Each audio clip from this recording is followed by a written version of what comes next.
আসসালামু আলাইকুম রহমতুল্লাহি ওবরাকাতু। আজকে মাদ্রাসার চতুর্থ শ্রেণীর অধ্যায় 2 117 পৃষ্ঠার 8 নং প্রশ্নটির সমাধান করব।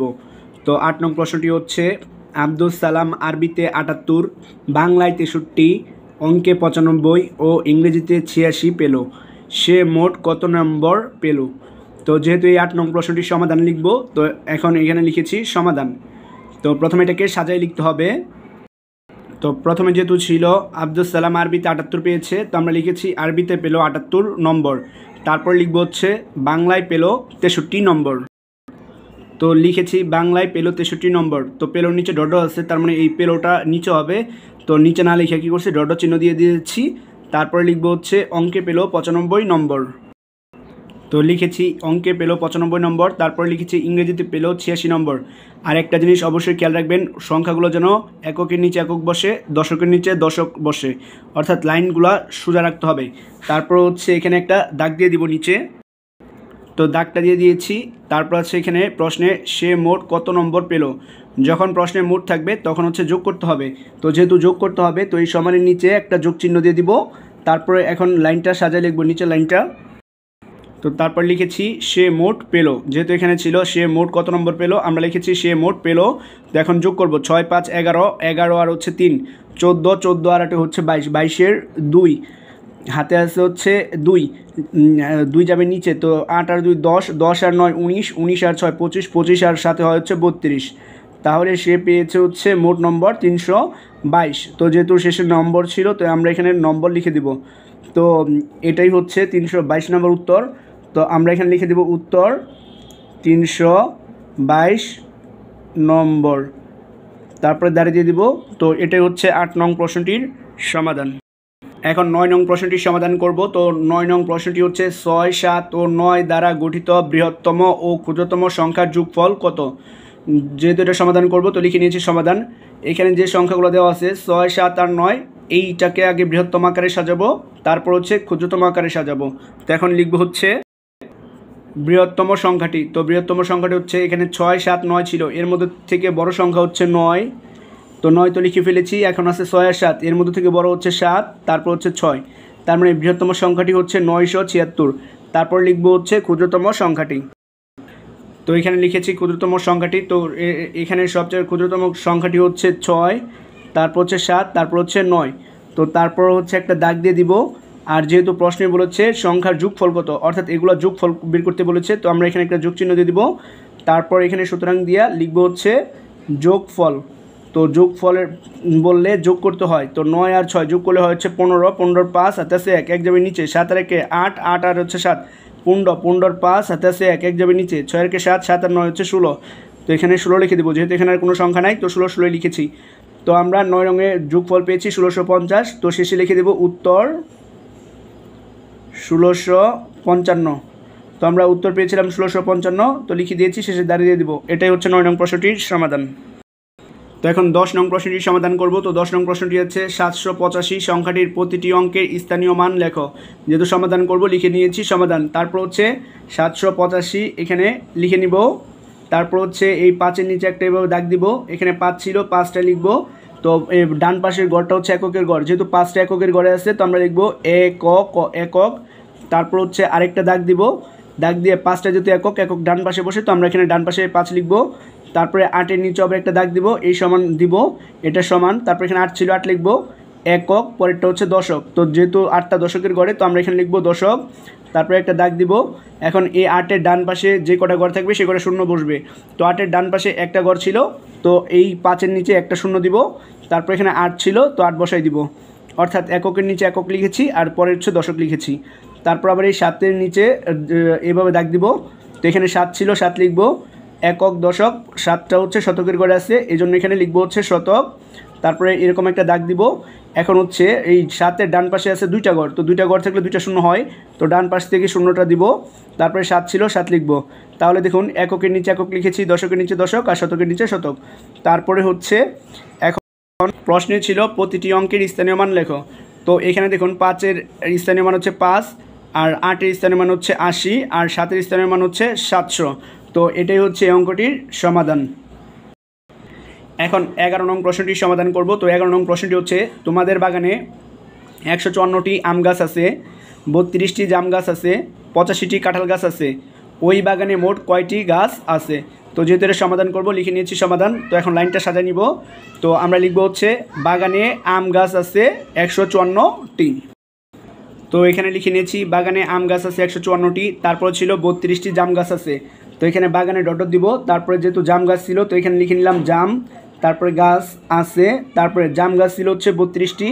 তো আমরা এইখানে 4-এর নিচে 2 লিখবো, আর হচ্ছে 5-এর নিচে 3 লিখবো। তার মানে এককের নিচে একক লিখেছি, দশকের নিচে দশক, তারপরে টি এর পরে ডট দিব নিচে। তারপরে এখানে ছিল 85টি কাঁঠাল গাছ আছে। তো বাগানে পরে কাঁঠাল লিখবো, কয় চন্দ্রবিন্দু আকার ঠয় কাঁঠাল কাঁঠাল গাছ আছে, কাঁঠাল গাছ আছে হচ্ছে 85টি। তো আমরা হচ্ছে এককের নিচে একক লিখবো, দশকের নিচে দশক লিখবো, তারপরে ডট দিয়ে দিব, তারপরে একটা দাগ দিব, তারপর হচ্ছে নিচে এখানে দেখুন শেষে আছে। তো ওই বাগানে মোট কয়টি গাছ আছে? তো যেহেতু মোট আছে তার মানে যোগ করতে হবে। তো ওই সমানের নিচে যোগ চিহ্ন দিয়ে দিব, তারপরে সমান চিহ্ন দিব। এখন হচ্ছে লাইনটা এখানে নিচে সাজাই লিখব। তো আমরা লাইনটা সাজিয়ে নিচ্ছি। ওইখানে প্রশ্ন ছিল ওই বাগানে মোট কয়টি গাছ আছে। তো আমরা লাইনটা সাজাইছি এইভাবে, বাগানে মোট গাছ আছে। তো এখন হচ্ছে এককগুলো যোগ করব। তো এখানে 5 আর 2 7, 7 আর 4 11, 11 1 হাতে আছে হচ্ছে 1, 8 আর 9, 9 আর 3 12, 12 আর 5 17, 17 7 হাতে আছে 1। তো নিচে এখানে শতকে কিছু নাই, এখানেও নাই, তো হাতের একটা যাবে এটার সাথে। তো 1 আর 1 2, তাহলে হয় হচ্ছে 271, আর শেষে টি আছে তো টি দিয়ে দিব। তার মানে আমরা এখানে 11 নম্বরের উত্তর পেয়েছি 271টি। তো আমরা শেষে লিখে দেব উত্তর 271টি। তো এটাই হচ্ছে 11 নং প্রশ্নের সমাধান। এখন 12 নং প্রশ্নটির সমাধান করব। তো 12 নং প্রশ্নটি হচ্ছে, 4টি সংখ্যা যথাক্রমে 384, 525, 706, 903 এর দ্বিতীয় ও শেষ সংখ্যার যোগফল কত? তো এখানে 4টা সংখ্যা ছিল। তো আমাদের বলেছে এই দ্বিতীয় সংখ্যাটা হচ্ছে 525 আর হচ্ছে শেষের সংখ্যাটা হচ্ছে 903। এই দুইটা সংখ্যা যোগ করলে যোগফলটা কত হয় সেটাই আমরা বের করব। তো যেহেতু এটা সমাধান করব, লিখে নিয়েছি সমাধান। তো এখন লাইনটা আমরা সাজাই লিখব। তো লাইনটা সাজিয়ে নিয়েছি, লিখেছি দ্বিতীয় সংখ্যাটি 525। তো এখানে দ্বিতীয় বানান করেছিল, তো আমরা এই সংক্ষিপ্ত রূপ লিখেছি 2 দিয়ে অন্তস্য। তো দ্বিতীয় সংখ্যাটি হচ্ছে 525, তারপর আছে শেষের সংখ্যা। তো শেষ সংখ্যাটি লিখেছি হচ্ছে এখানে 903 ছিল, তো 903 লিখেছি, তারপর হচ্ছে একটা দাগ দিব। আর এখানে দিয়েছে শেষ সংখ্যার যোগফল কত। তো যেহেতু যোগফল বলেছে তো আমরা এখানে যোগ চিহ্ন দিয়ে দেবো সমানের নিচে, তারপর হচ্ছে এখন যোগ করব। তো এখানে যোগ সুতরাং দিয়ে নিচে একটু সাজিয়ে লিখব যে যোগ ফল, যেহেতু আমরা যোগ করতেছি লিখেছি যোগফল। তো এখন যোগ করব, 5 আর 3 যোগ করলে হয় হচ্ছে 8, 2 আর 0 যোগ করলে হয় হচ্ছে 2, 9 আর 5 যোগ করলে হয় হচ্ছে 14। যেহেতু পরের সংখ্যা নাই তো 14 বসেছে। তো উত্তর পেয়েছি 1428। তো আমরা এখন লিখে দিব 1428। তো এটাই হচ্ছে 12 নং প্রশ্নটির সমাধান।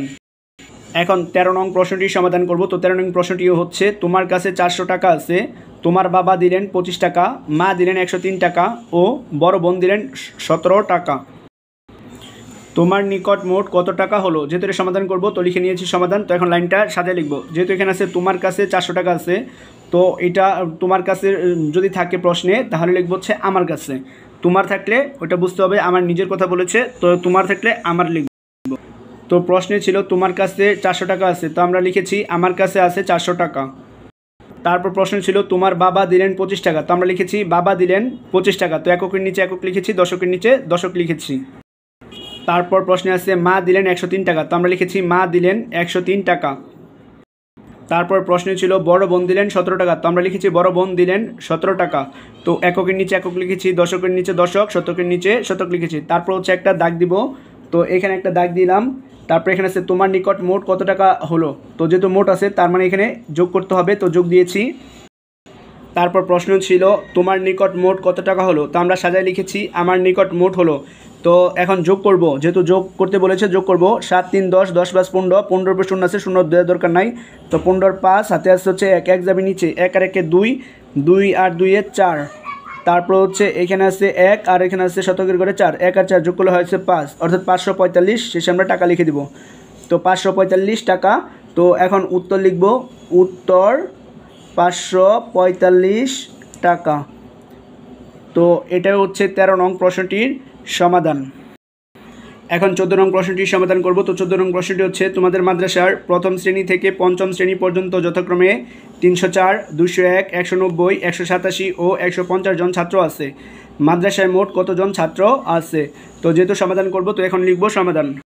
তো সমাধানটা লিখে নিয়েছি। এখানে ছিল প্রথম শ্রেণী থেকে পঞ্চম শ্রেণী পর্যন্ত যথাক্রমে 304, 201, 190, 187 ও 150 জন ছাত্র আছে। তো প্রথমে যেটা আছে সেটা হচ্ছে প্রথম শ্রেণী, দ্বিতীয়তে যেটা আছে সংখ্যা সেটা হচ্ছে দ্বিতীয় শ্রেণী, আর তৃতীয়তে হচ্ছে 190, আর চতুর্থ শ্রেণীতে হচ্ছে 187 এবং পঞ্চম শ্রেণীতে হচ্ছে 150 জন ছাত্র আছে। তো আমরা এখানে লিখেছি প্রথম শ্রেণীতে ছাত্র আছে 304 জন। তারপর হচ্ছে দ্বিতীয়, তো সংক্ষেপে লিখেছি নামগুলো, প্রথম, দ্বিতীয়, তৃতীয়, চতুর্থ, পঞ্চম, এগুলো সংক্ষেপে লিখব। তো দ্বিতীয় শ্রেণীতে ছাত্র আছে, তো দ্বিতীয় হচ্ছে 201, তো আমরা এখানে লিখব এককের গড়ে একক, দশকের গড়ে দশক এবং শতকের গড়ে শতক, তো 201 জন। তারপর হচ্ছে তৃতীয় শ্রেণীতে ছাত্র আছে, তৃতীয় শ্রেণীতে ছাত্র আছে হচ্ছে 190 জন। তারপরে চতুর্থ শ্রেণীতে ছাত্র আছে 187 জন। তারপর হচ্ছে পঞ্চম শ্রেণীতে ছাত্র আছে 150 জন, ছিল প্রশ্নে, তো 150 জন লিখেছি। তারপর একটা দাগ দিব। এখন প্রশ্নে আছে মাদ্রাসায় মোট কতজন ছাত্র আছে। তো যেহেতু প্রশ্নে মোট আছে তার মানে যোগ করতে হবে, তো সমানের নিচে যোগ চিহ্ন দিব। তারপর হচ্ছে এখানে লাইনটা সাজায় লিখব। তো এখানে শেষে ছিল মাদ্রাসায় মোট কতজন ছাত্র আছে, তো আমরা এখানে সাজায় লিখেছি। সুতরাং মাদ্রাসায় মোট ছাত্র আছে। এখন যোগ করব। 7 আর 1 8, 8 4 12, 12 2, শূন্যগুলো ধরার দরকার নাই। তার হাতে আছে 1, 5 1 6, 6 8 14, 14 আর 9 হচ্ছে 23, 23 হচ্ছে 3, হাতে আছে 2, 2 যাবে নিচে, 2 আর 1 3, 3 1 4, 4 1 5, 5 আর 2 7, 7 3 10। তো এখানে 10 লিখে দেবো, তার মানে হচ্ছে 1032। তো শেষে আমরা এখানে জন লিখে দেবো, বর্গা জন। তো উত্তর হচ্ছে 1032 জন। তো এই জন্য আমরা লিখেছি উত্তর 1032 জন। তো এটাই হচ্ছে 14 নং প্রশ্নটির সমাধান।